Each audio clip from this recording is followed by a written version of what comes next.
ছেলের বিয়ে হয়ে গেলে ছেলে আর নিজের থাকে না, বউয়ের হয়ে যায়। কিন্তু মেয়ের বিয়ে হয়ে গেলেও মেয়ে কোনোদিন পর হয় না। এই কথাটা অনেকেই বলেন, কিন্তু একটু ভেবে বলুন তো কথাটা ঠিক কতটা সঠিক।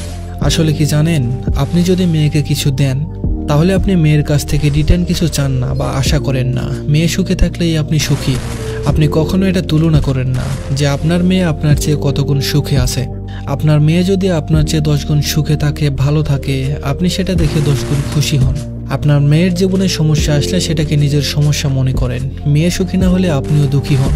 সামর্থ্যের বাইরে গিয়েও মেয়েকে জামাইকে সাহায্য করেন, বিপদে পাশে দাঁড়ান। অন্যদিকে ছেলের পিছনে যত টাকা খরচ করেন আর ভাবেন যে একটা সময় ছেলের বিনিময়ে কিছু দিবে, অনেক সময় দাবিও করেন, মনেও করিয়ে দেন যে তোর পিছনে এত টাকা খরচ করেছি। ছেলের বিয়ে দিয়ে ছেলেকে পর ভাবতে শুরু করেন। ছেলে বিয়ে করলে বাবা মায়ের ছেলের প্রতি এমন একটা মানসিকতা হয়, মনে মনে ভেবে নেয় যে বিয়ে করেছিস, তোর সমস্যা তোকেই তোর সমস্যার সমাধান করতে হবে। বিয়ে করেছিস, তোকে কোনো সাহায্য করতে পারবো না, পারলেও সাহায্য করে না। অন্যদিকে মেয়েকে সাহায্য করার জন্য রেডি থাকে, সামর্থ্যের বাইরে গিয়েও করে। ছেলের বউ কতটা সুখে আছে এটা নিজেদের সাথে তুলনা করে।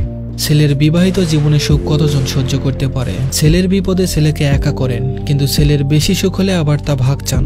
আসলে মেয়ের কাছ থেকে কিছু আশা করেন না, কোনো দায়িত্ব আরোপ করেন না। তাই মেয়ে যদি 5% কিছু দেয়, আপনি ভাবেন মেয়ে আমাদের কথা অনেক ভাবে। আর এদিকে ছেলের উপর 100% দায়িত্ব, অনেক কিছু আশা করেন। এখন ছেলে সেটা দিতে না পারলে অথবা 70-80% দায়িত্ব পালন করতে পারলেও যেটুকু পারছে না সেটুকু ভেবেই ভাবেন যে ছেলে অনেক খারাপ। মেয়েকে পড়াশোনার পর বিয়েতে 10 লক্ষ টাকা দিতে হলেও কি মেয়েকে পরে বলেন তোর জন্য এত খরচ করেছি? কিন্তু ছেলেকে পড়াশোনার পর ব্যবসা করতে 2 লক্ষ টাকা দিলেও মনে করিয়ে দেয় যে ব্যবসা করতে এত দিয়েছিলাম। চাকরি পেলেও বলে এত খরচ করে পড়াশোনা করিয়েছি। মেয়ের বিয়েতে যত খরচ করে সকাল্লাদ করে, ছেলের বিয়েতে কি এতটা সকাল্লাদ করেন? আচ্ছা বলেন তো, মেয়ের জামাইকে যতটা সম্মান, গুরুত্ব, ভালোবাসা দেয়া হয়, ছেলের বউকেও কি এতটা সম্মান, গুরুত্ব, ভালোবাসা দেয়?